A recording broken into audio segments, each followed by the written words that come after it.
Welcome to the Courage and Cannabis Show, where we bring you insightful conversations with the authors of the number one best selling books, Courage and Cannabis. I'm your host, Candy Flores, and today we're diving into the pages of Courage and Cannabis Volume 2 with one of the authors, Daniel Waxy Brown Jones, and his chapter, A Voice for Change. Welcome, Waxy. Hey everybody, thanks for having me, Candy. I'm excited to be here. Thank you.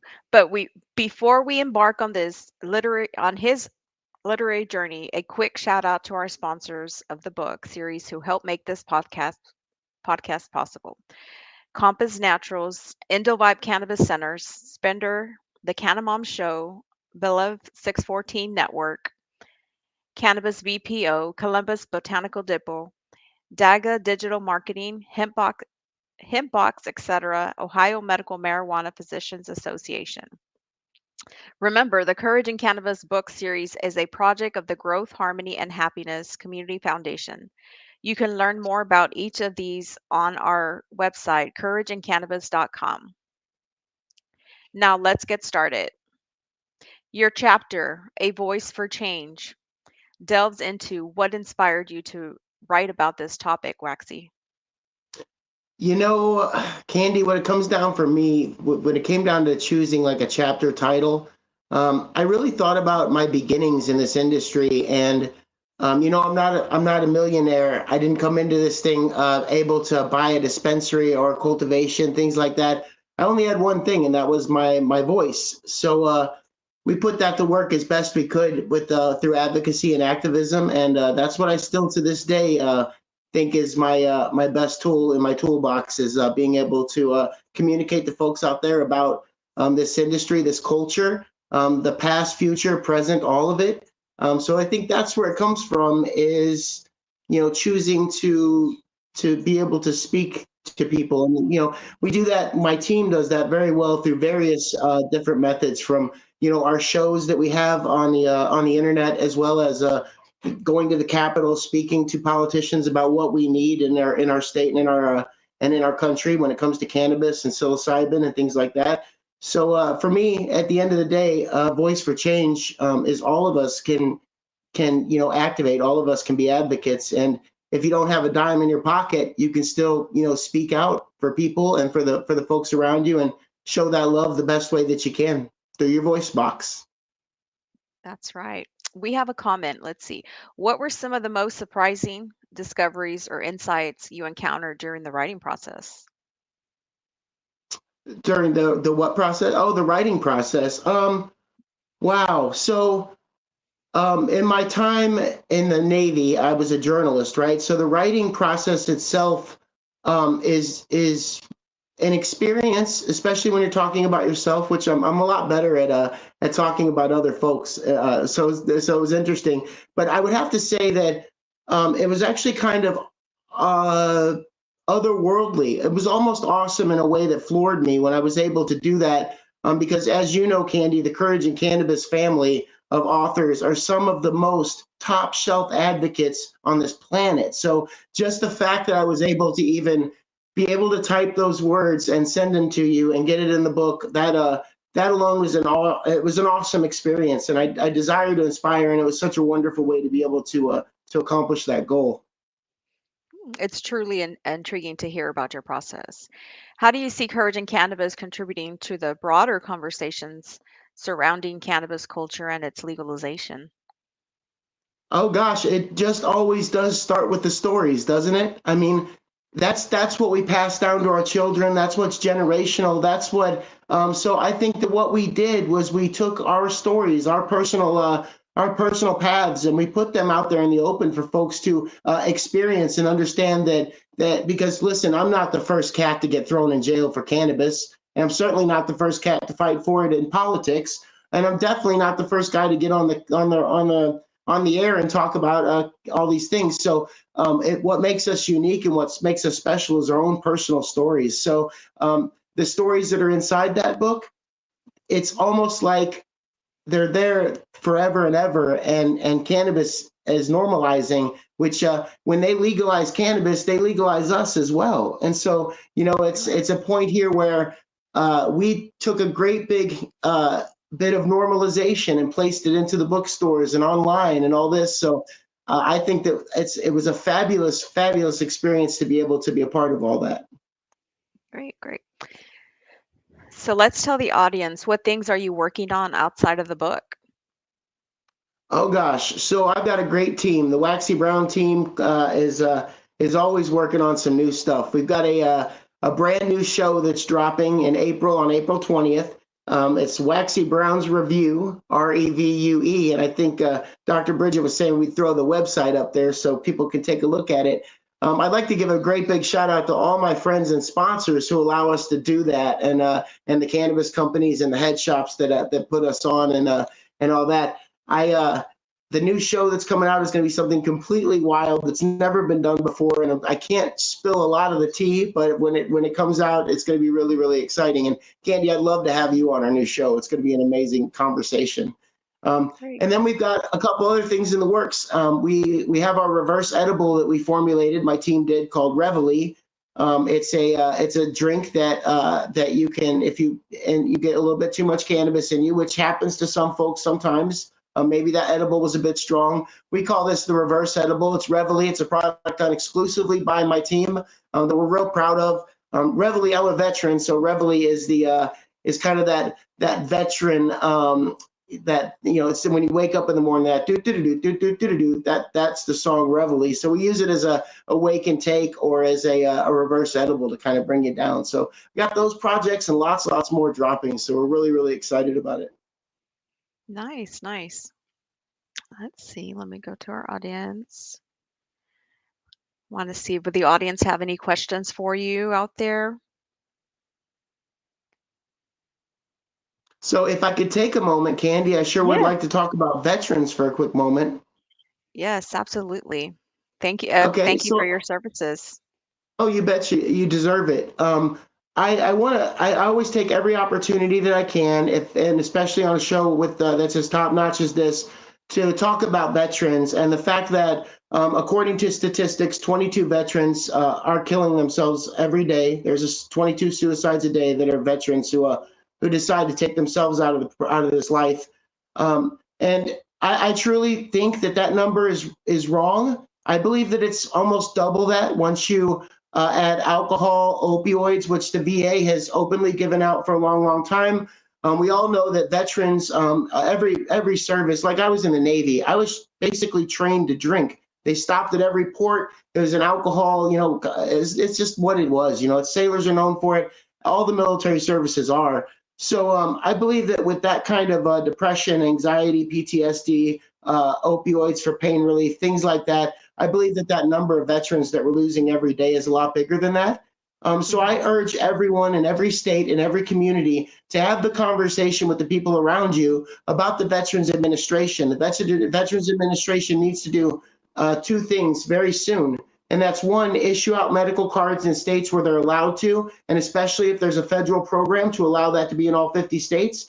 And then the VA needs to provide that medicine, those whatever that is, 4 ounces or whatever it is a month to each and every one of those veterans. And I believe that's a lot cheaper and a lot healthier than what we're doing right now for our veterans. They also need to begin to speak more about psilocybin and alternative therapies for veterans, because it's a true story that things like mushrooms, ayahuasca, therapies like that are saving lives every single day. And like I said in the beginning, you might not have a lot of money to throw at a lobbyist that's helping towards this. You might not have the senator's personal phone line, but what you can do is talk to 10 people, around you, and let them know what the situation is. So that's what I appreciate that time for that, because I believe that Yeah. every time I get on a microphone, I want to be able to support that veteran conversation, because they're in every community. Myself, I got out of the Navy, dropped out, and became a deadhead. I am that deadhead uncle that some of y'all got that just didn't, that went a different direction. So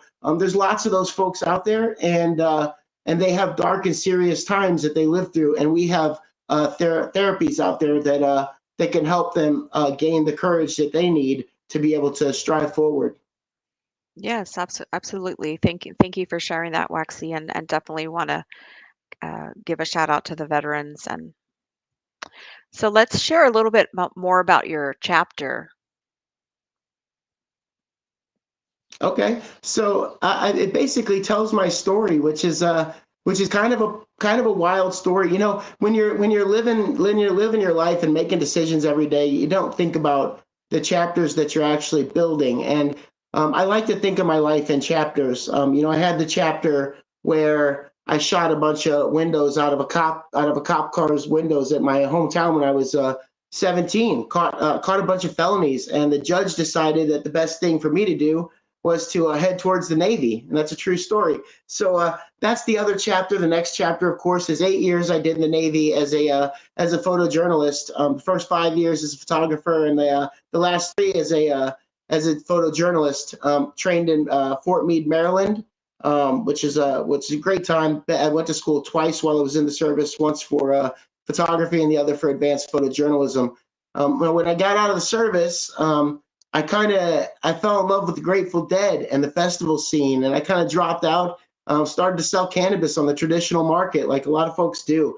Just I lived that life. There wasn't a real regular job for me for 10 years. We just out here in Missouri, we weren't legal yet, so we were the dispensaries, we were the manufacturers, and and that's kind of it led to me getting busted with a couple of pounds, I think it was like almost 2.5 pounds of pot, and I ended up getting a $300,000 bond for that Wow. cannabis, and I thought that was absolutely ridiculous, and I can't imagine anybody else would. There's a guy next to me who had been accused of murdering his mother, and like his was 250,000. There was pedophiles there who had $100,000 bonds, but the weed guy got a $300,000 bond, which is pretty bananas if you think about it. So I refused my bond reduction in front of the judge more than once, and I did 256 days in county jail under protest. I realized real quick when I was in jail that the people that were in there, the 86 guys in one pod that was constantly transitioning, I realized at the time that that was my audience. These guys were meth heads, heroin, all these things that they needed to talk to a stoner for a while. So like that's what I did. I sat there and protest and just talked to everybody about cannabis all the time. And I got out of there. I took a different route. I kind of got pissed off that I'd spent that time in jail.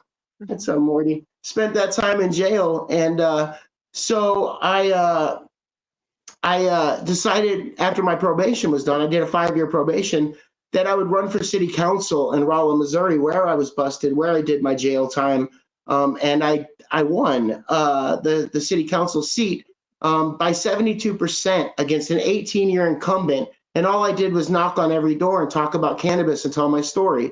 So I took that city council seat with a lot of pride, and then I started working with some friends of mine on 10 other campaigns, and we ended up loading up the city council with quality candidates, and we decriminalized cannabis in Rolla, but not before they used my felony past to kick me off the council. So I had to resign because that's they came at me and said, you can't run for office. You're a felon, even though it was an SIS and they couldn't see it. It had happened, and the law in the state of Missouri states that if you've ever been charged with or convicted of cannabis or any kind of a felony, you can't hold public office. And because I had pled guilty to, I ended up Right. getting kicked out of office. So after that, I took my loud mouth to the radio waves with our last show, and now we're moving on to Waxy Brown's review. We're really Wow. excited about that.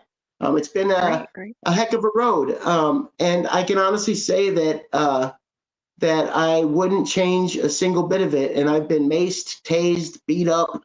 I've had dozens of police guns pointed at me for a plant, and Hmm. I'd do it all again just so that I could be right here on Courage and Cannabis tonight on this program and be in this book with the folks that I'm in it with. Thank you. Thank you. As we wrap up, what message or takeaway do you hope for readers to that will your readers will gain from Courage and Cannabis? Oh gosh, at the end of the day, it comes down to advocacy for me. It almost doesn't matter. I support you if you're advocating for something that helps people and doesn't harm them.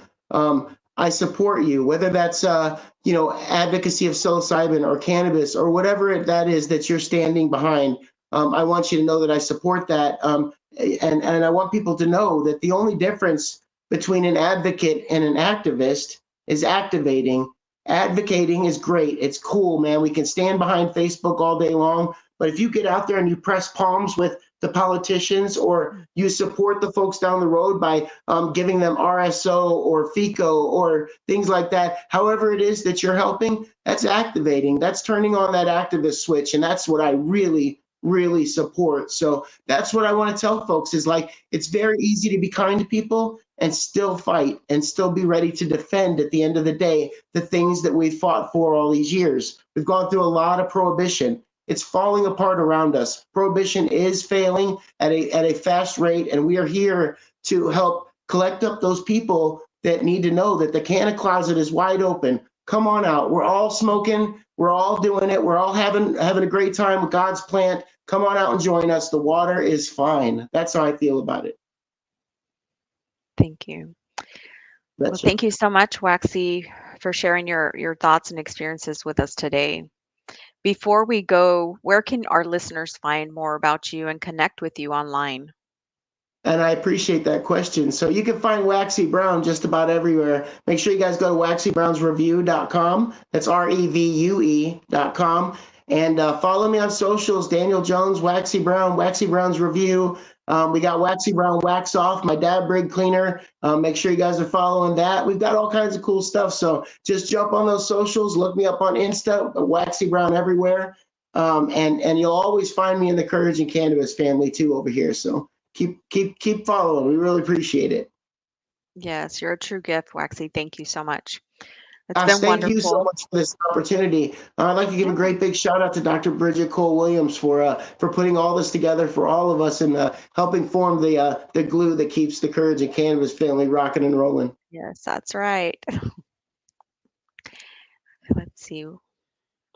Wonderful. And to our listeners, thank you for joining us on this episode of Courage and Cannabis, the author stories.